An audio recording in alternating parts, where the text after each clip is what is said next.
At dinner, I spoke one sentence against my mother-in-law and my wife slapped me in front of everyone. Art. Across the face. In my own dining room. My name's Daniel. I'm a contractor. Been married to Michelle for 7 years. We were sitting around the table. Me, Michelle, her parents, her 2 brothers, her sister. They'd been living in my house for 5 years. Rent-free. Michelle's mother was talking, like she always did, about how I needed to work harder, make more money, provide better. I'd heard it 1,000 times. Usually stayed quiet. This time I didn't. Maybe if I wasn't supporting 6 extra people, we'd have more money. The table went silent. Michelle's face turned red. What did you just say? I said. The slap came fast, loud enough that her sister gasped. Don't you dare disrespect my mother. I touched my face. Everyone staring. Her dad stood up. You need to apologize. Right now. I looked around the table. At the people living in my house. Eating my food. Using my water and electricity. Not one of them worked. Not one of them contributed anything. No. Michelle stood up. Excuse me? I pushed my chair back. Stood slowly. I'm done. Walked upstairs. Grabbed a duffel bag. Threw in clothes. Toiletries. My laptop. Came back down. Everyone's still at the table. I looked at Michelle. I'll be back tomorrow. Then I walked out the front door. And made one phone call that changed everything. Met Michelle 8 years ago at a church barbecue. She was sweet, caring, family-oriented. That last part should have been a warning. We got married a year later. Small ceremony. Her whole family there. 2 years into the marriage, her dad lost his job. Construction company went under. Can they stay with us? Just until he finds something new. I said yes. Thought it would be a few months. That was 5 years ago. Her parents moved into the guest room. Her younger brother took the basement. Her sister and other brother crashed in the den we'd converted to a 2nd bedroom. 5 people. In my 3-bedroom house. The house I'd bought before we got married. My name on the deed. My mortgage. Michelle didn't work. Said someone needed to be home to help her mother. She had health issues. Never specified what kind. So I worked. 60-hour weeks. Construction jobs. Renovations. Whatever paid. Came home exhausted to a full house. No privacy. No peace. Her family treated the place like a hotel. Ate my food. Left messes. Complained when things weren't up to their standards. I kept quiet. Kept the peace. Michelle always took their side. Their family. We help family. But they never helped me. Never contributed. Never even said thank you. Now I was sitting in my truck outside a Marriott. Phone in my hand. I made the call I should have made years ago. My lawyer. Steve Patterson. Steve. It's Daniel. I need to file for divorce. Tonight. Steve met me at his office at 9 p.m. He owed me a favor. I'd renovated his kitchen last year at cost. What happened? I told him everything. The slap. The disrespect. 5 years of freeloading. He listened. Took notes. The house is in your name only? Yes. Bought it 2 years before we married. Any joint accounts? 1. Checking. Maybe $3,000 in it. Assets purchased during the marriage? Nothing major. Furniture maybe. He leaned back. Daniel, you've got a clean separation here. House is yours. No kids. Minimal shared assets. How fast can we move? I can file tomorrow morning. But here's what I'm concerned about, the family living there. Legally they're tenants now. Even without a lease. What does that mean? Means you can't just kick them out. You need to give them notice. 30 days in this state. My jaw tightened. 30 days. Unless they leave voluntarily. They won't. Steve thought for a moment. There might be another way. If the house is in your name only and they're not paying rent and you're filing for divorce, you could shut off utilities. Make it uncomfortable. Is that legal? It's your house. Your bills. You're not obligated to pay for people who aren't on the deed or lease. I sat back. What about Michelle? She's still your wife until the divorce is final. But if she stays there, she's choosing them over you. That helps our case. How long until this is over? 6 months. Maybe less if she doesn't contest. I nodded. Do it. File everything. Steve filed the paperwork the next morning. Divorce petition. Property division. Everything. Michelle got served at the house at noon. She called me 17 times. I didn't answer. Finally, she texted, "We need to talk. This is insane." I texted back, "Nothing to talk about." You made your choice when you slapped me. Daniel, please. Come home. We can work this out. That's not my home anymore. I called the utility companies that afternoon. Electric, gas, water, internet. I need to disconnect service at this address. Effective immediately. Sir, is this your primary residence? It was. I've moved out. I'm the only account holder. We can process that. Service will end tomorrow at noon. I made the same call 4 times. Then I called a locksmith. I need all the locks changed on my house. Today. You own the property? Yes. And I'm the only one on the deed. He met me there at 4 p.m. Michelle's car was gone. So was her dad's truck. The locksmith worked fast. Front door. Back door. Garage. Side gate. New locks. New keys. I kept one set. Put the other in my truck. When he finished, I walked through the house one last time. Looked at the mess. Dishes in the sink. Laundry everywhere. There's stuff scattered in every room. I took pictures. Documented everything. Then I left. Locked the door behind me.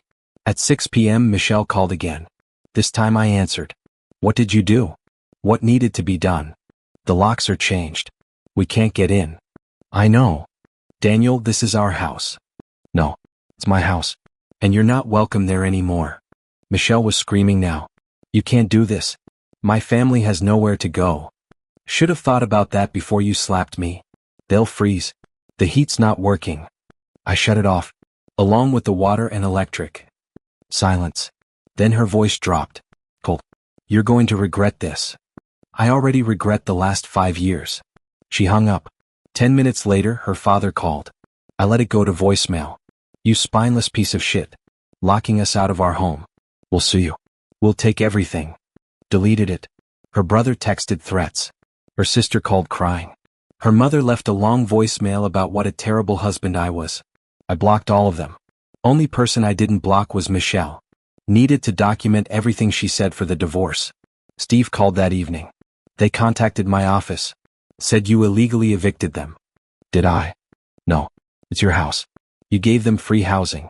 You can revoke that anytime. But they're threatening to claim tenant rights. Let them try.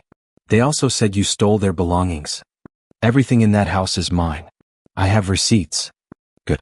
Keep those handy. That night, Michelle sent a long text. Please. I'm sorry about the slap. I was wrong. But you can't punish my whole family for my mistake. They have nowhere to go. My mom's sick. My dad's looking for work. Just let us back in. We'll figure something out. I read it twice. Typed one sentence back. You chose them. Now live with them. She didn't respond. The next morning I drove past the house. 3 cars parked in the driveway. Sleeping in vehicles. I kept driving. 2 days later, Michelle showed up at my job site. I was framing a deck when I saw her car pull up. She got out. Eyes red. Hair messy. Daniel, please. We need to talk. I set down my hammer. I'm working. This can't wait. My crew was watching. I walked over to her car. Kept my distance. What do you want? My family's staying in a motel. It's $90 a night. We can't afford this. Not my problem. Daniel, they're my family. And I was your husband. You hit me. In front of all of them. Nobody said a word. She looked down. I know. I'm sorry. Sorry doesn't cut it. What do you want me to do? Sign the divorce papers. Move out. Take your family with you. We have nowhere to go. You had 5 years to figure that out. While living rent-free in my house. Her voice cracked. I made a mistake. One mistake. No. You made a choice. You've been making that choice for 5 years. Picking them over me. Every single time. That's not fair.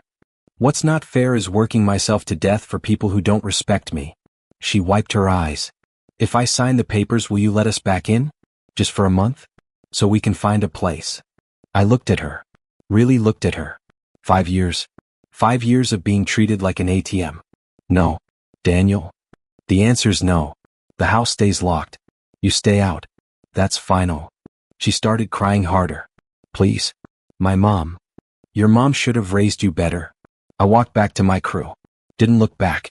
Michelle's family tried everything over the next 2 weeks. Her dad showed up at my job site. Security had to escort him out after he started yelling. Her brother posted on Facebook calling me abusive. Said I threw a disabled woman and her family onto the streets.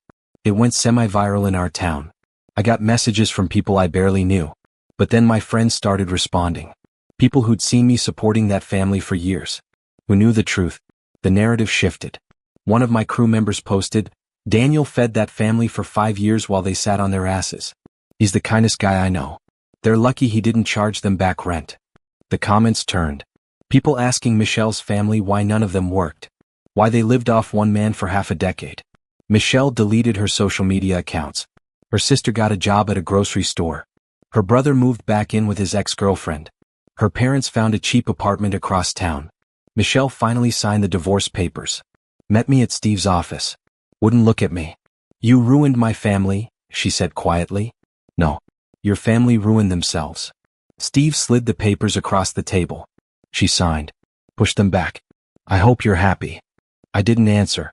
The divorce finalized 6 weeks later. House stayed mine. No alimony. Clean break.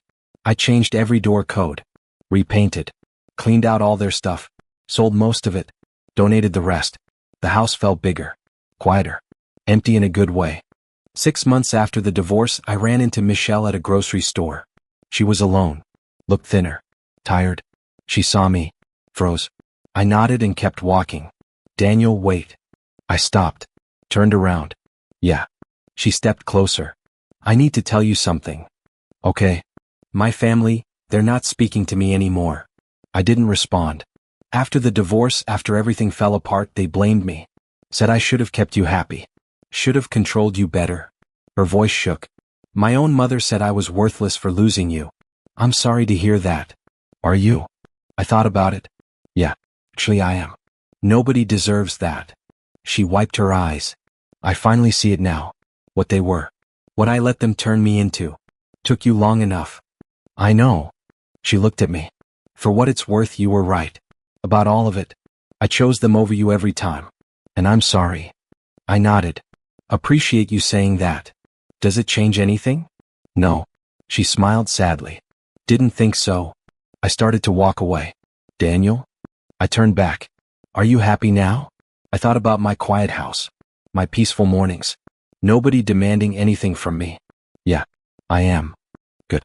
You deserve it." I watched her walk to her car. Part of me felt bad for her. But most of me just felt free. I went home that night. Sat on my porch. Drank a beer in silence. My house. My peace. My life. Nobody to answer to but myself. And for the first time in 7 years, that felt exactly right.